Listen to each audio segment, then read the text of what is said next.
A Libertadora. 32. Descobri uma maneira de escaparmos do nosso dilema, disse Salai. Então gesticulou para trás. Contemplem nossa Libertadora. Trás se imobilizou, sua mão ainda na porta do escritório do mestre quarteleiro, que ela acabara de trancar. Ela não esperava ser colocada em evidência tão logo ao entrar. Começou ela. Ela não pode confirmar isso, naturalmente, disse Salai, baixando sua voz até um sussurro conspiratório. Mas acredito que ela é uma máscara do rei. Forte levantou sua placa. Não quero ser do contra, Salai, mas sinceramente duvido que seja esse o caso. Sim, disse Chan. Concordo com Forte. Traz é ótima e tudo mais, mas é obviamente uma garota de uma ilha pequena. Toda a questão das máscaras do rei é que elas parecem inocentes, disse Salai. Quantas garotas de ilhas pequenas você já viu caminhando no mar? Depois se agarrando ao exterior de um navio ao mar? Fortian estudaram e Tress corou sobre o escrutínio. Eu estava desesperada, disse ela. Só fiz o que foi necessário para sobreviver. É mesmo um pouco suspeito, escreveu Forte. Como você quase imediatamente se tornou a germinadora do navio. Não é? Concordou Salai. Ela não tem medo de esporos. Tenho muito medo de esporos, corrigiu Tress. E ela poderia ter fugido do navio na Baía Cintilante, continuou Salai. Mas escolheu ficar, para que pudesse ficar de olho em Crow. Ela praticamente admitiu isso para mim mais cedo. Tress suspirou.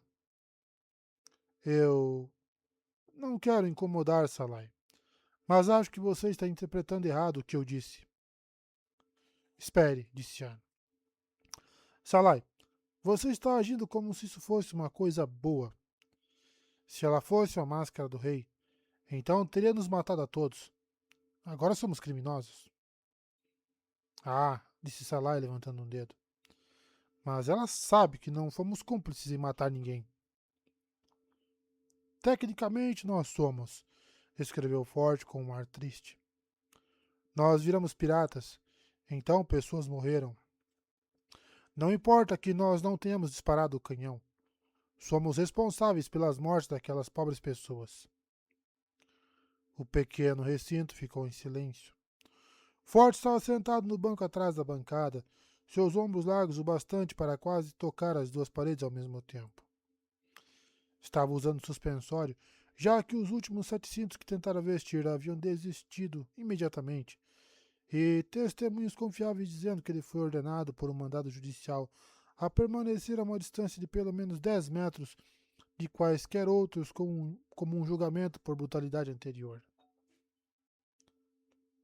Anne estava sentada na bancada junto à parede, balançando as pernas. Ela parecia intensamente interessada em um nó na madeira do piso, mas, na verdade, estava sendo assombrada pelas palavras de Forte. Todos eles eram culpáveis. Todos, exceto Tress. Salai se aproximou dos outros e se afastou da porta. Vejam só, é por isso que é importante que ela seja uma máscara. A única maneira de sobrevivermos depois de sermos considerados traficantes da morte é ter uma agente do rei nos defendendo. Ela se voltou para trás, o olhar cheio de súplica. É por isso que ela poderia ser nossa libertadora. Ela podia dizer ao rei que tínhamos boas intenções, que tentamos deter Crow. É uma alternativa, não é?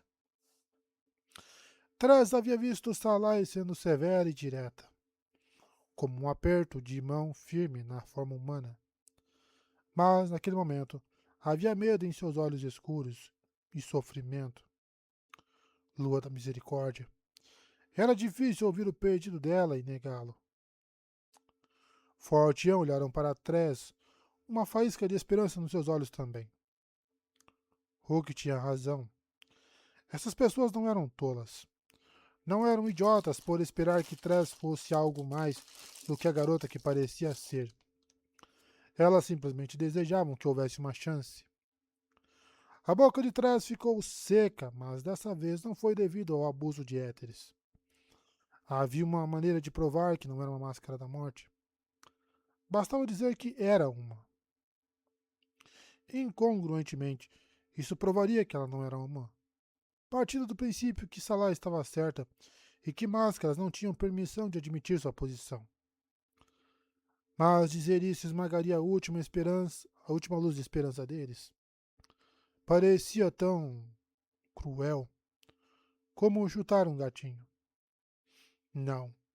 Como amarrar dinamite em um gatinho, então conferir quão alto você conseguia fazer com que a cabeça voasse. Tress não conseguia dizer aquilo. Eles queriam tanto. Por sua vez, ela desejava desesperadamente que eles conseguissem o que queriam. Então ela mudou de assunto. Pôs a mão na sua bolsa e pegou uma bala de canhão. Eu peguei isso, disse ela, de um compartimento secreto em um dos barris de artilharia de Lagarde. Salah olhou para os outros dois e cruzou os braços como se dissesse: Viram?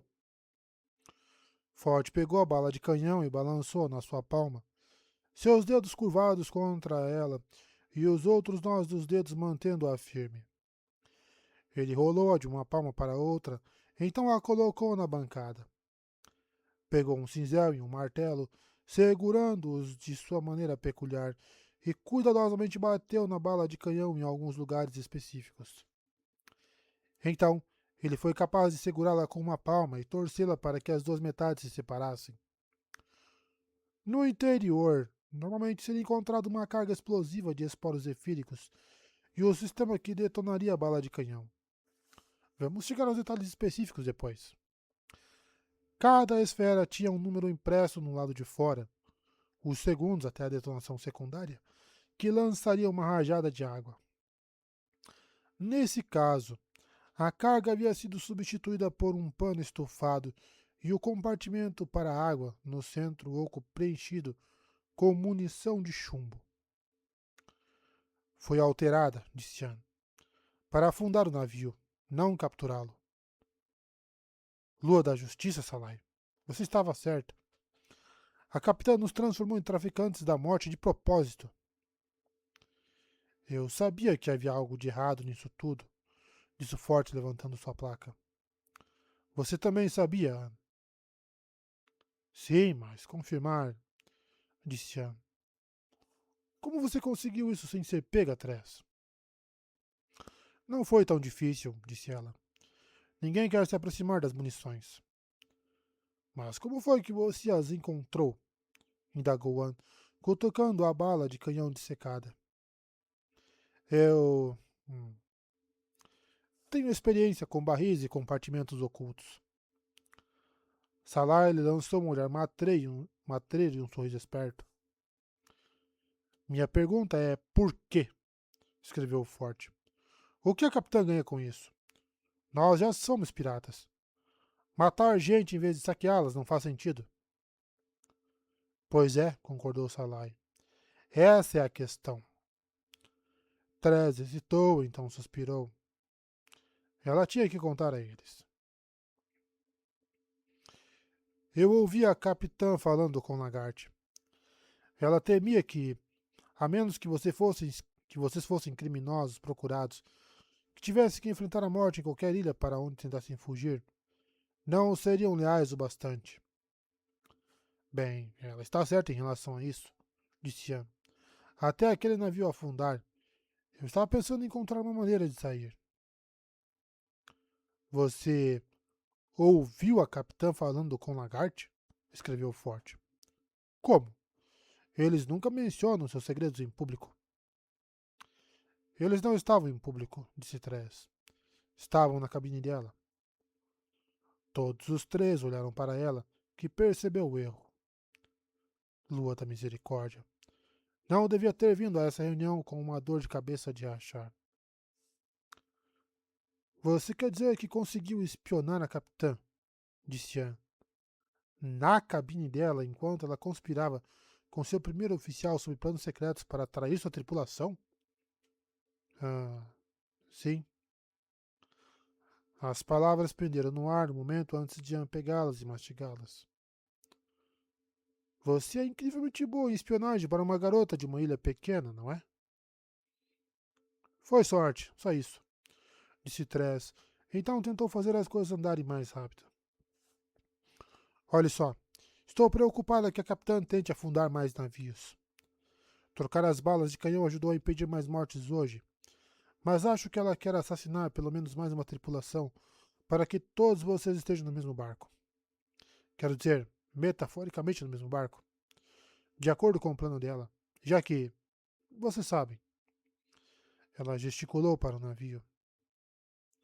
Concordo com a máscara, disse Salai. Hoje quase aconteceu. Já temos sangue o bastante em nossas mãos. Precisamos encontrar uma maneira de lidar com o Crow em definitivo. Isso vai levar tempo, escreveu Forte. Primeiro, acho que devíamos encontrar uma maneira de saciar a sede de sangue dela. Ela não é exatamente do tipo saciável, disse Chan. Caso não tenha notado. Acho que só precisamos levá-la para longe de lugares onde ela pode causar dano. E se, escreveu Forte, nós pudéssemos persuadi-la a navegar em um mar diferente, sem tantas pessoas nele. Desse modo, encontraríamos menos inocentes que ela poderia machucar. Verdade, disse Salai.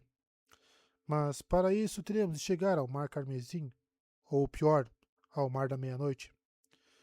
Mas não haveria como persuadir a capitã a fazer isso. Ela quer estar em lugares onde navios sejam abundantes. Na verdade, disse Tress, tenho bastante certeza que ela vai concordar em navegar até o Mar Carmesim. Não, disse Ian. A capitã tem um senso de autopreservação forte demais. Nunca conseguiríamos convencê-la.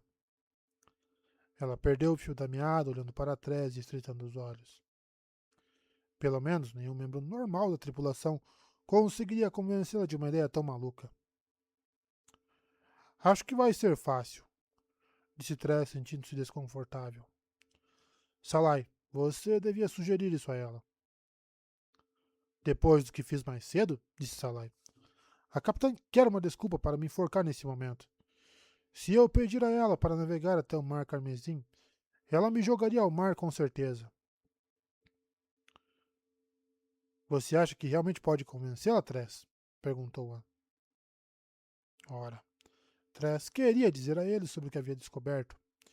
Que Crow planejava viajar para o Mar Carmesim para ser curada. E ela percebeu que, se a capitã fosse curada, todos sairiam ganhando. A tripulação não teria que ter medo de uma devoradora de esporos. Crow continuaria viva. E talvez eles pudessem todos deixar de ser piratas de algum modo. Mas, se Trás fosse explicar como ela sabia o que sabia, tinha certeza de que os outros seriam convencidos de que ela era uma máscara do rei. Ouvir a capitã era uma coisa, mas admitir que conseguiria de algum modo roubar seu caderno pessoal. Então, em vez de explicar, Trés assentiu. Eu vou fazer isso. Tenho certeza de que posso fazer com que ela concorde em navegar até o Mar Carmesim. O resto de vocês pode se concentrar no plano de longo prazo. Uma maneira de tomar o barco de volta dela. Enquanto esses esporos estiverem no sangue dela, escreveu Forte, ela será imune a qualquer coisa que possamos fazer com ela. Finja que ela não vai mais ter isso, disse Tress. Imagine que seus poderes serão bloqueados em um futuro próximo por algo completamente não relacionado a mim. Todos os três tiraram um momento para olhá-la fixamente. Certo, certo, disse Salai, conduzindo Tress até a porta. Nós faremos isso. Você faz com que ela navegue até o Mar Carmesim. Se ela concordar com isso, tenho certeza de que consigo convencer os Dogs a aceitarem a ideia. A maioria deles está tão perturbada com as mortes quanto nós. Então, em um sussurro, Salai acrescentou. Só não esqueça nosso acordo de interceder ao favor com o rei. Convença-o de que não queremos nada disso e que ajudamos você a detê-la. Tudo bem? Salai, disse Tress. Eu realmente não sou. Eu sei, disse Salai. Você não pode admitir. Que tal isso? Caso você tenha a chance de falar com o rei em nosso favor, pode me prometer que vai aproveitá-la? Imagino que sim, disse Tress.